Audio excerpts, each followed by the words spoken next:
everybody, and welcome back to the channel. My name's Nicole and this is Dusty Book Sniffers, and today we're here for a little bit of a different video. It's actually a collab video with Jess from This Kiwi called Read the Beats. So let's get started.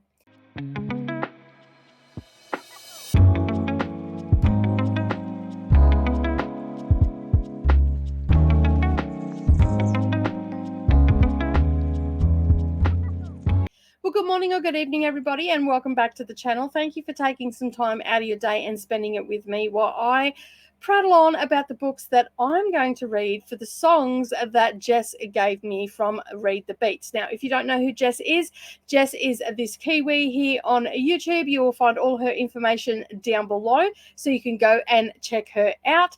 And Jess kindly approached me to basically give her 3 songs so she could read some books to match those songs, and did the same for me. So we have a video from Jess and we're going to watch that together, and then I'm going to select my books and let you know exactly what I'm going to be reading. So let's cut to the video and see what books I'm going to be selecting, or what songs I have to match to my books.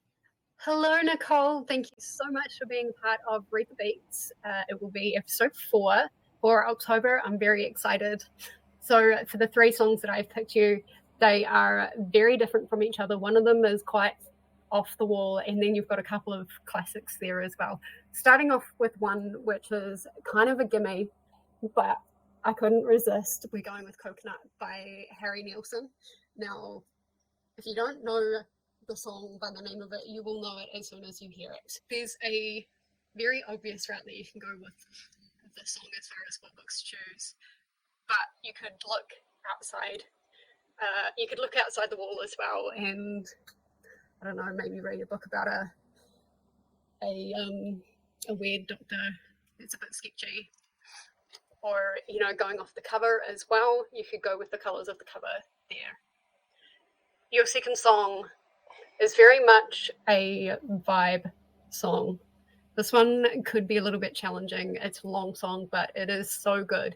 And this is an Australian artist that I think more people need to hear and more people need to see. Her name is Tash Santana, and the song that I've given you is called Jungle. Now I'm gonna link the music video that she's done to this, and this is just her playing all of these different instruments and singing all by herself in her bedroom. It's incredible. The talent is amazing. Now, this is all done in black and white as well, which is an interesting choice, but it worked really well.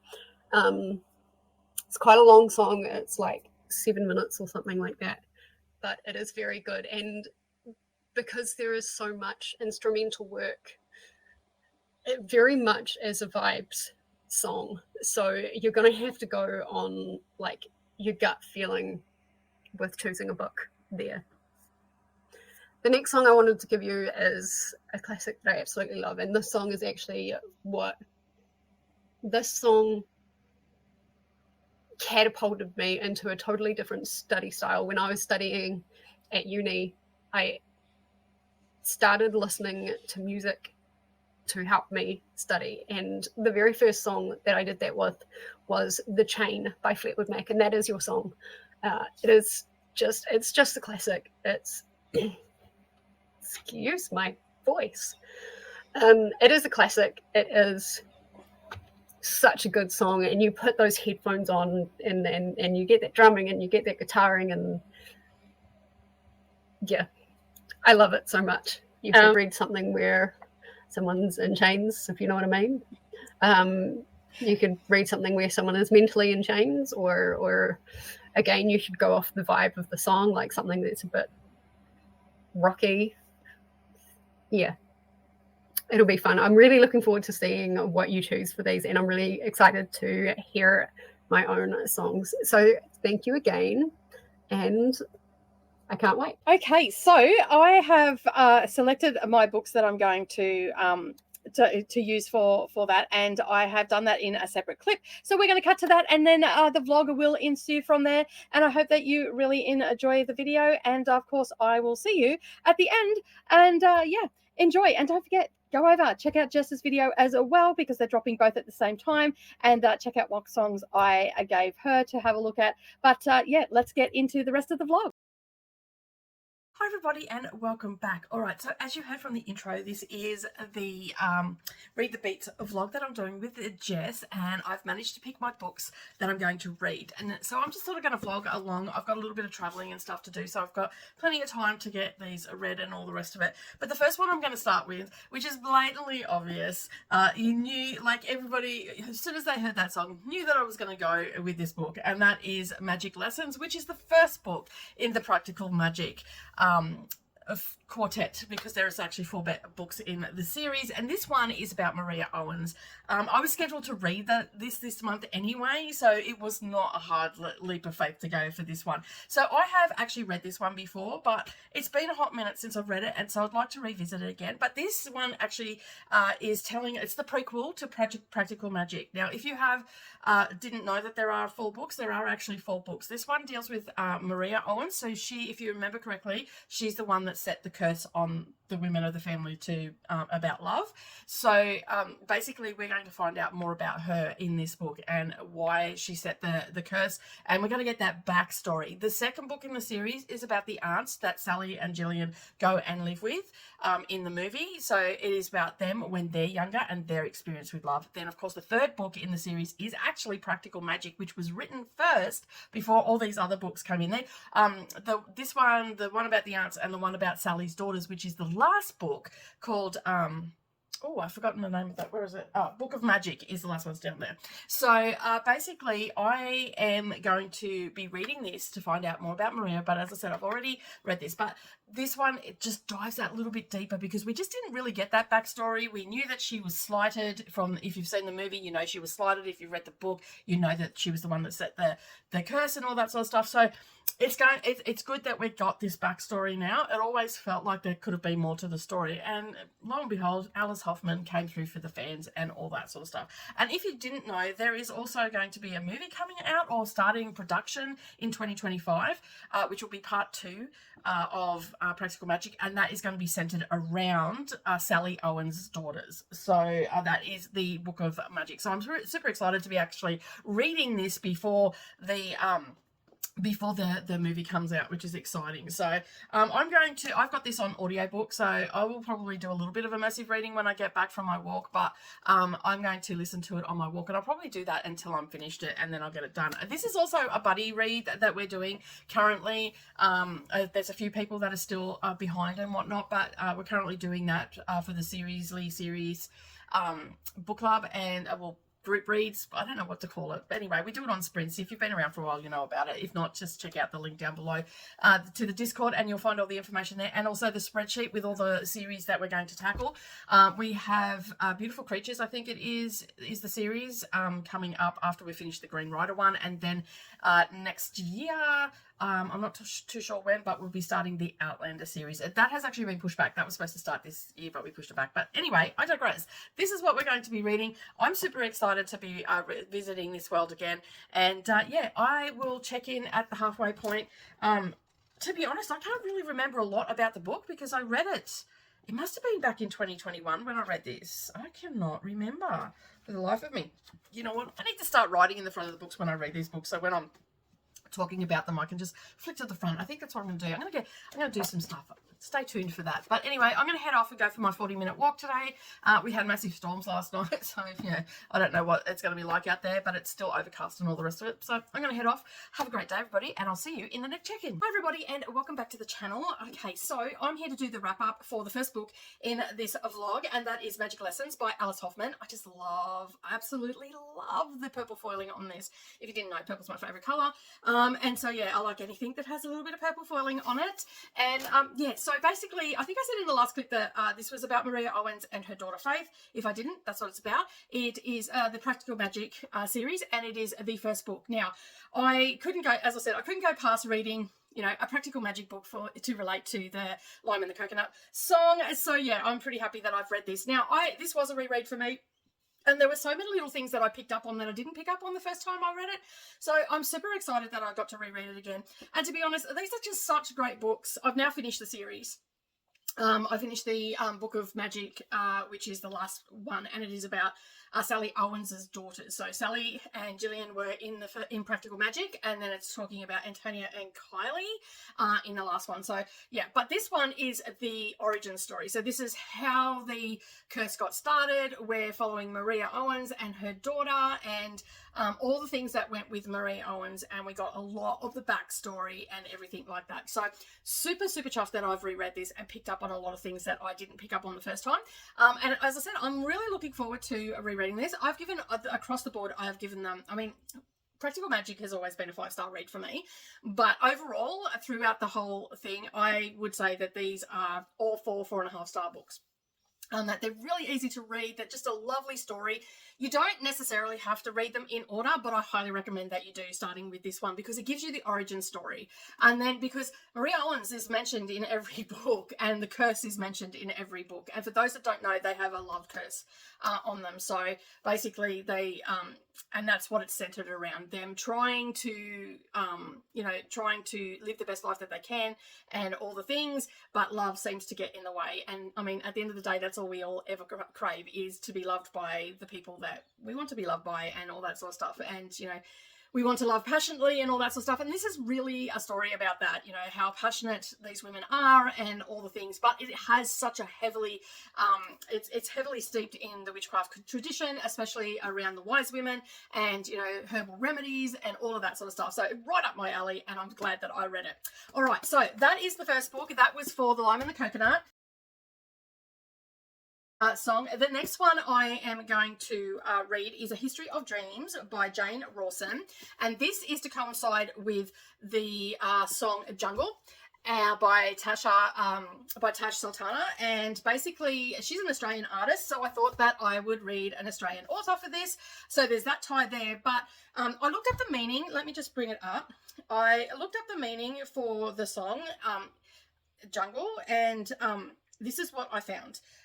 This was off Songtel, which usually gives you like the background of the songs and stuff like that, interviews with musicians and stuff like that. So I know that Tash Sultana is a Australian songwriter and produces wonderful music. I actually really enjoyed that song, Jess. Like I listened to it like at least 3 or 4 times. Then I went looking for the meaning of it and all that sort of stuff. And there were certain things in the song that reminded me of Dire Straits when I can't think of his name, but the main guitarist played on that metal guitar. It had that sound to it, that twang to it.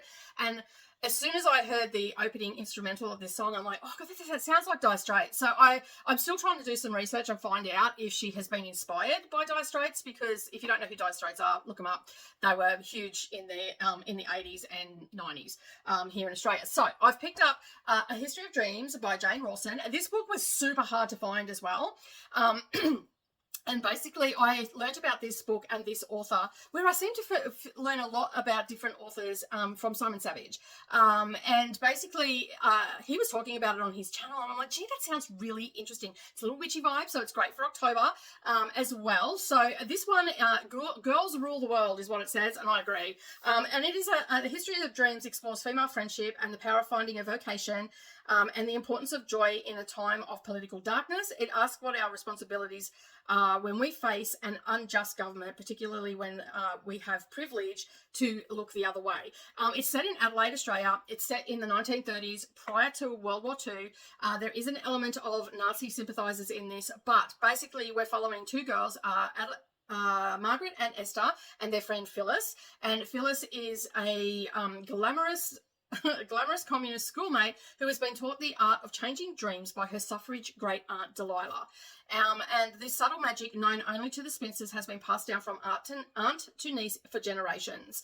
And now this group of young women are using it to power their own small revolution, undermining a system that wants them married, uneducated, and at home. So it's very feminist sounding and all that sort of stuff. I am about 40 pages in right now. I did start this last night, and basically, so far we're just getting to know the 2 young girls, and Phyllis has sort of just came into it. So we're getting to know those 3 girls and what everything is meaning to them. So I'm actually reading this one with my eyeballs, and because I cannot get an audiobook for it, so I am taking my time. So I'm happy that I am reading this. Now, the reason that I ended up picking this up, because for this one, let me just pick up my notes.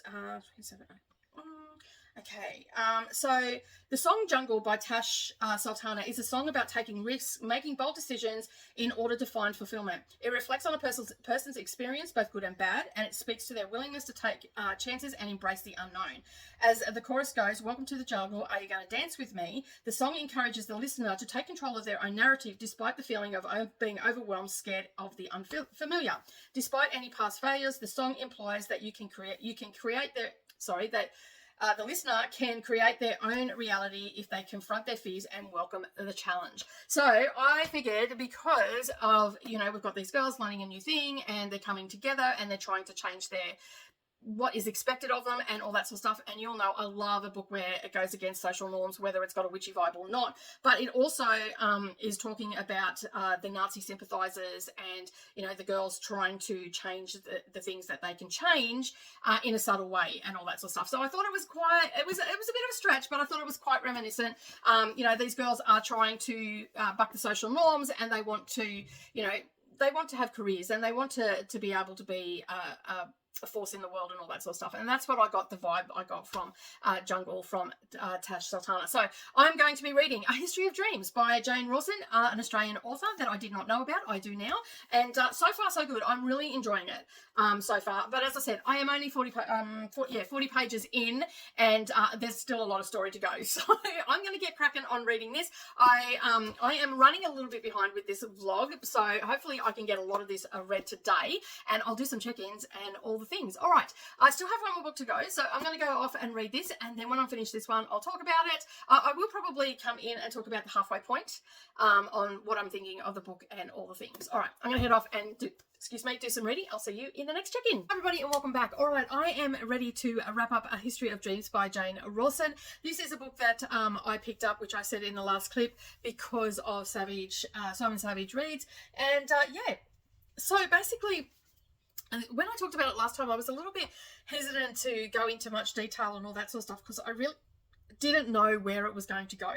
But we are following the sisters Margaret and Esther and their friend Phyllis, and basically they have learnt how to manipulate dreams from from Phyllis's aunt, and this is a skill that is passed down from aunt to down to niece. And basically what happens is they can basically almost script the dreams. When they make their intent and they write their dreams, then that will actually happen.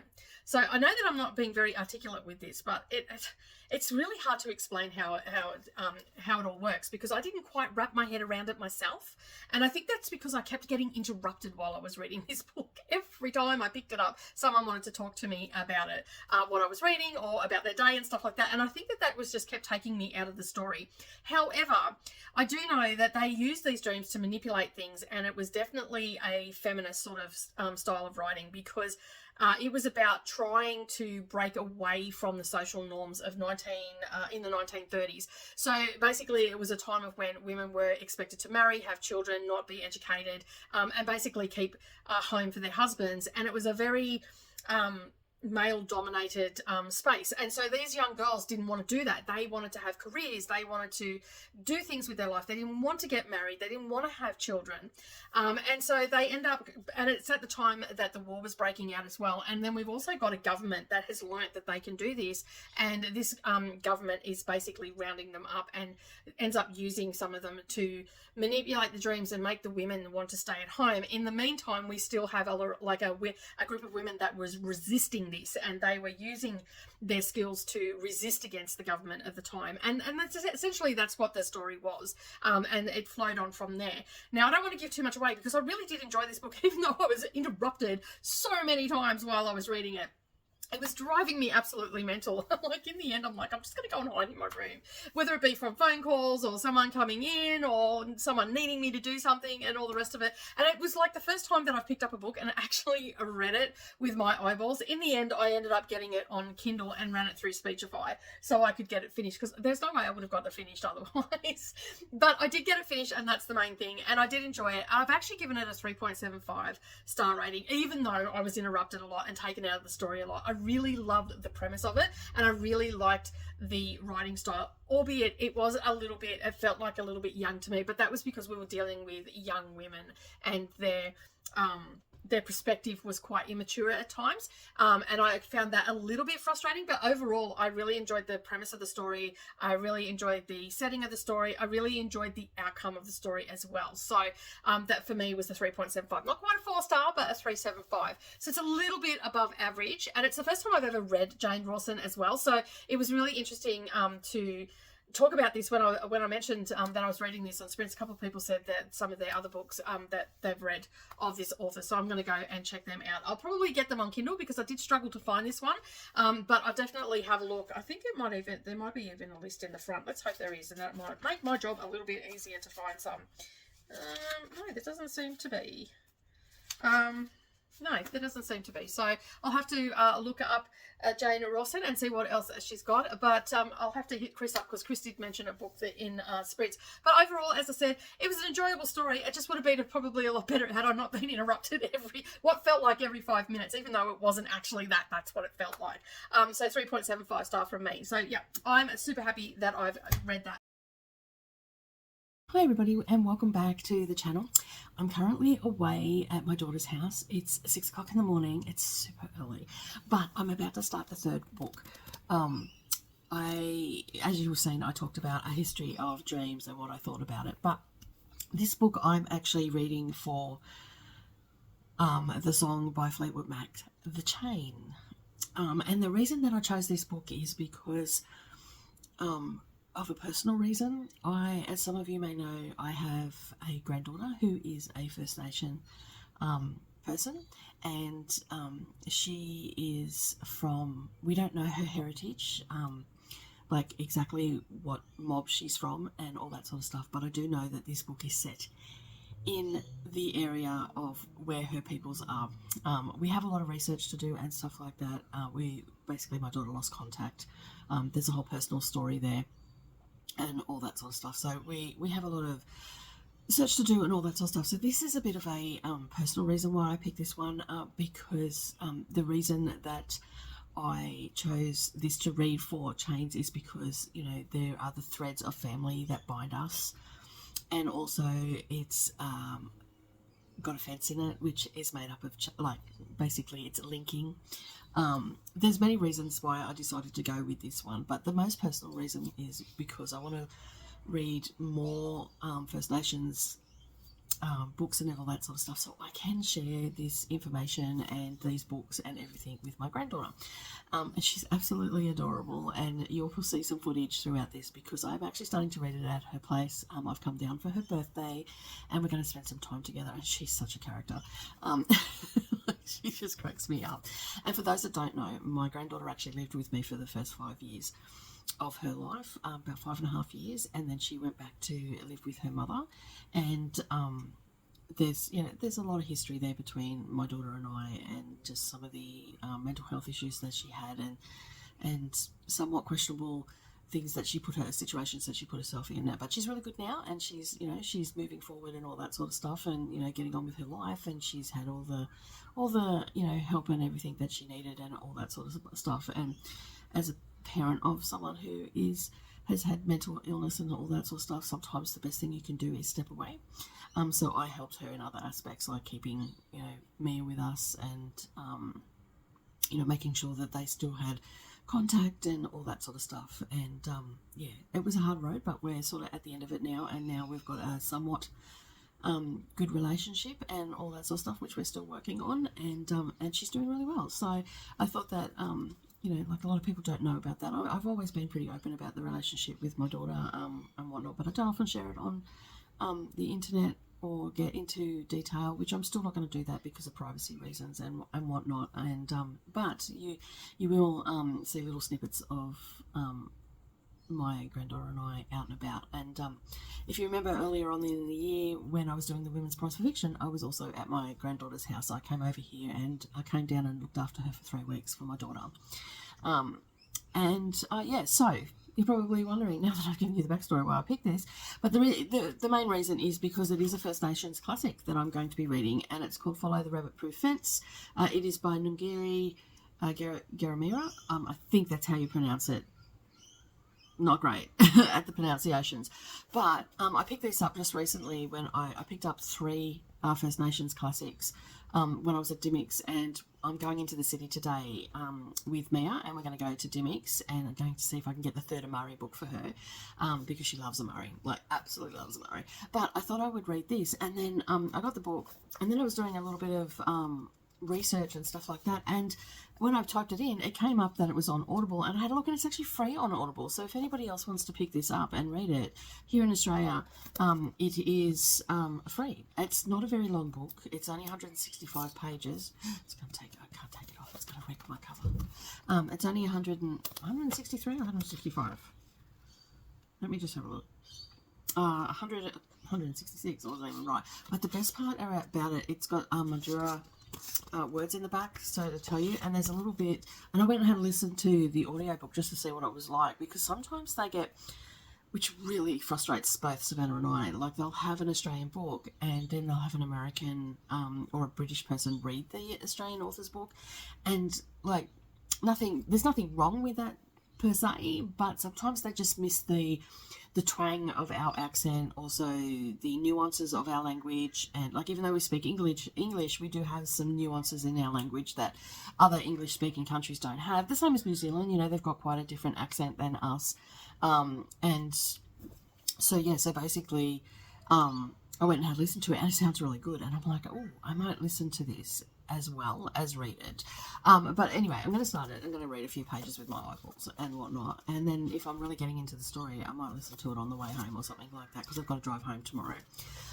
So yeah, so I'm looking forward to it. So you're probably wondering, if you haven't heard of the Rabbit Proof Fence, what that is. Well, one, in Western Australia, I think it starts in South Australia. I'm not real clued up on the history, so I'm hoping that by the time of this I'll know a little bit more, but I believe it starts at the south, like they built it to keep the rabbits on the east side and the west free from rabbits. It did not work, I do know that much. But the reason this is called Follow the Rabbit Proof Fence is because White Australia had a disgusting policy of taking what they call half-caste kids out of the communities and taking them away from their families and putting them in school, because the government at the time believed, now I am paraphrasing because I have done a little bit of research, but I don't know the nitty-gritties of these policies that were put in place, but it's got to do with the stolen generation as well, and I'm still learning about a lot of that, because it's not something that it's taught in, like it's touched on in schools when I was at school, but it's talked about more now than what it was back then. So yes, I'm probably a little bit ignorant on it, but I do know some of the history, and I'm learning more, and I'm learning a lot more because of my granddaughter. I can freely say that. It wasn't because I didn't want to learn, I just didn't know where to find the information and all that sort of stuff, because as I said, it wasn't really taught when we were at school. Like, we didn't hear about all this sort of stuff. They kept it in the dark, and as you get older and you start to research this stuff, you understand why they kept it in the dark, because it was atrocious. So it's to do with the policy, the white policy, the government of the day put into place of taking children, especially half-caste, and that's what they call them. It is actually in this book, and because they believed that they were more intelligent and that they could school them, but they took them to the schools not in the hopes that they could segregate them from their communities and all the rest of it, but in their policy was to take them, educate them, and then essentially put them into domestic jobs such as maids, cleaners, all that sort of stuff. That's a very, very a slight overview of it. So it was very disgusting, and a lot of people were traumatized and are still traumatized today. And this book is set in the 1930s, and it's actually telling the story of two sisters and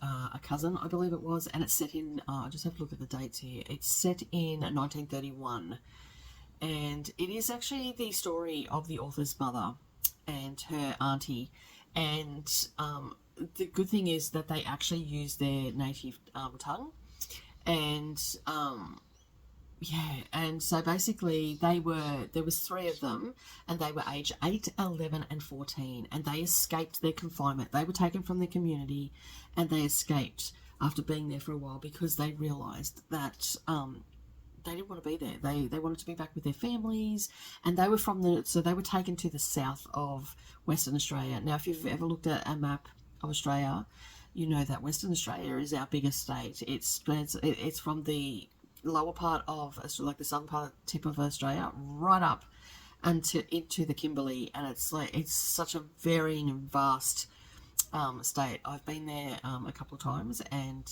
it is a beautiful state and all that sort of stuff. So I can only imagine how it must have looked in, 1931. A lot more things have happened in Western Australia, and so it's called the Rabbit Proof Fence because these girls escape.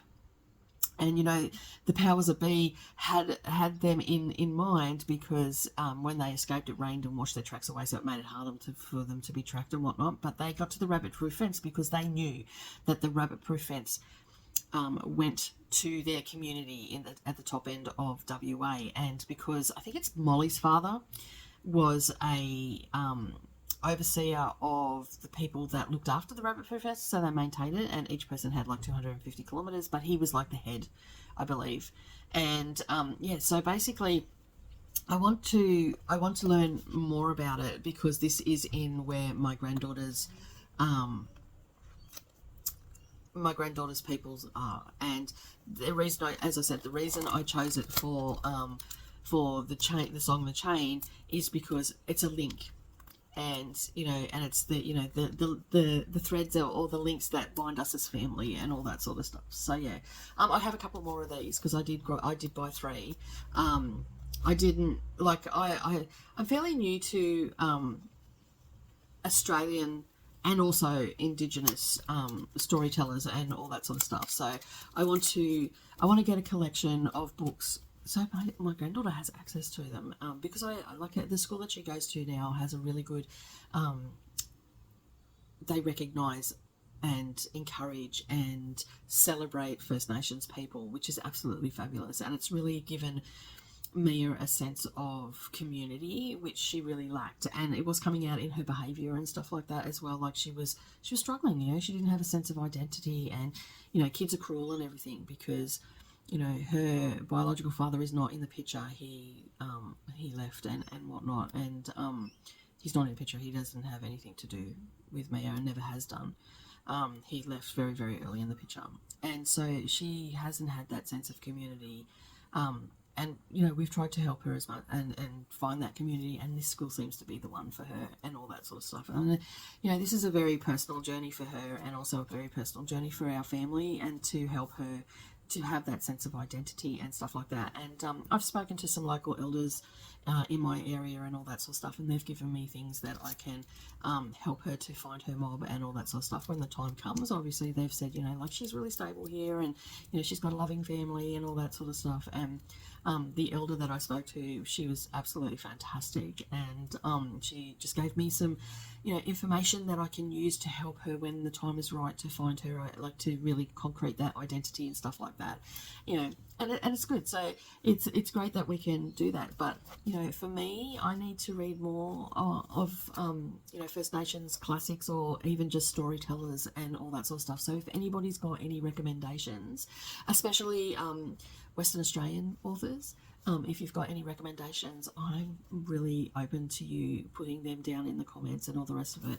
And help me to help my granddaughter to become educated about her people, and also to help us to be educated a bit more, because as I said, I'm in my 50s, and when I went to school, I finished school in 1985, and prior to that, there wasn't a lot of information about First Nations people or anything like that. We weren't taught it. So anything I know, I'm self-taught and self-educated, and I'm by no way in any way an expert on that. And so I would just love to learn more and all that sort of stuff. And and it's so heartbreaking that we had, as a country, we had these policies, and as a country, even still now, we are failing our First Nations people. And I feel that way. I know that there are people out there that don't feel that way, but I actually do feel that way. And just watching different things, and I just would like to be more educated. I live on Waka Waka land, so I know a little bit. My girls went to a school that celebrated the Waka Waka people. We had, I'm not sure what their titles are, but they always called them auntie and uncle. But I think their official title is their liaison officers and whatnot. So much more can be done, and we have a very, very atrocious backstory with our First Nations people and how they were treated and stuff like that, and just the policies of the government of the day, and even today, like some of the policies, it's just like you just roll you sometimes feel a little bit helpless and stuff like that, and you sort of just roll your eyes at these white men that are making, and in some cases white women as well, making these decisions about people, and these people have never left the city. They wouldn't even have the first freaking idea of what it's like to live in the country and all the rest of it, where there's lack of resources and all that sort of stuff, and it's absolutely devastating.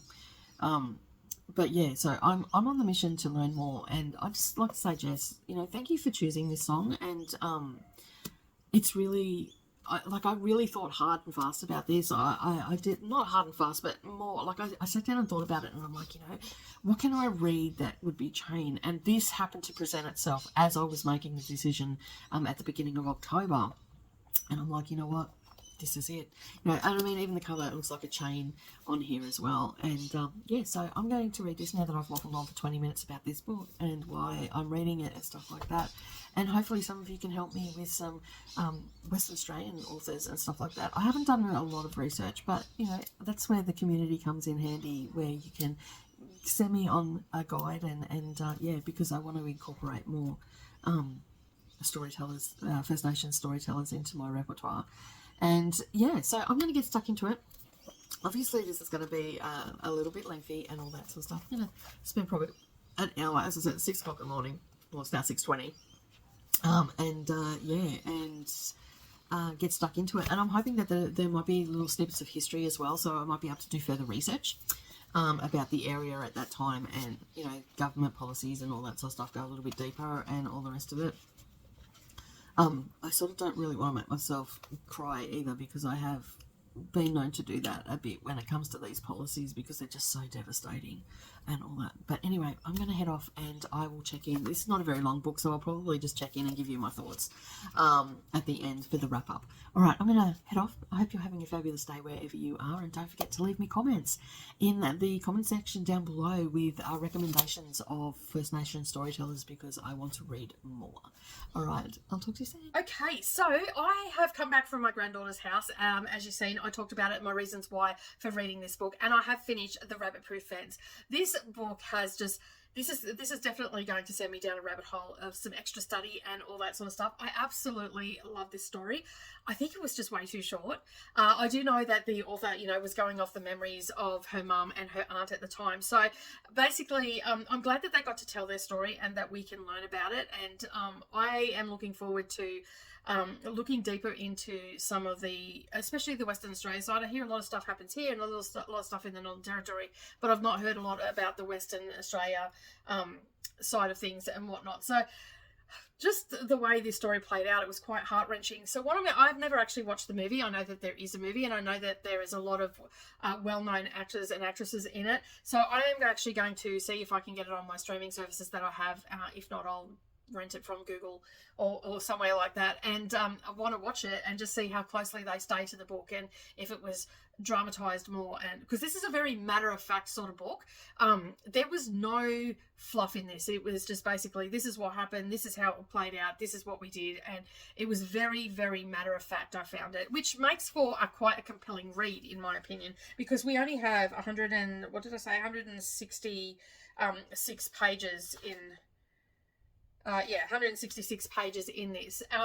And so yeah, it was no like it was just a straightforward story. We got to know exactly what was happening, who it was happening to, how things were playing out, who the players of the story were, who the villains of the story were, and all of that sort of stuff. And basically it was just very much straight to the point, and which I really did appreciate that, because it made it for a very compelling and easy read, and one that I didn't want to put down.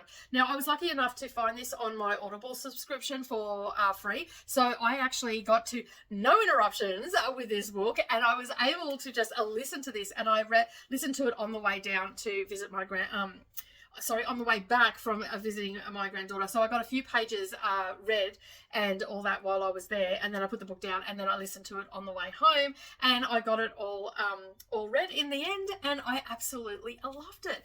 This is probably one that I would definitely relook at again, and just for some of the names and places and all that sort of stuff, to just, you know, see what the terrain was like in that time. I sort of was... I've been to Western Australia, so I sort of know what the top end, but I don't know what the bottom end is, because I've never been to Perth or anywhere like that. So it was quite hard for me to imagine what the scrub was, but just the mention of the different plants and all that sort of stuff really made it very interesting for me, because if you don't know, I'm actually really interested in that sort of stuff.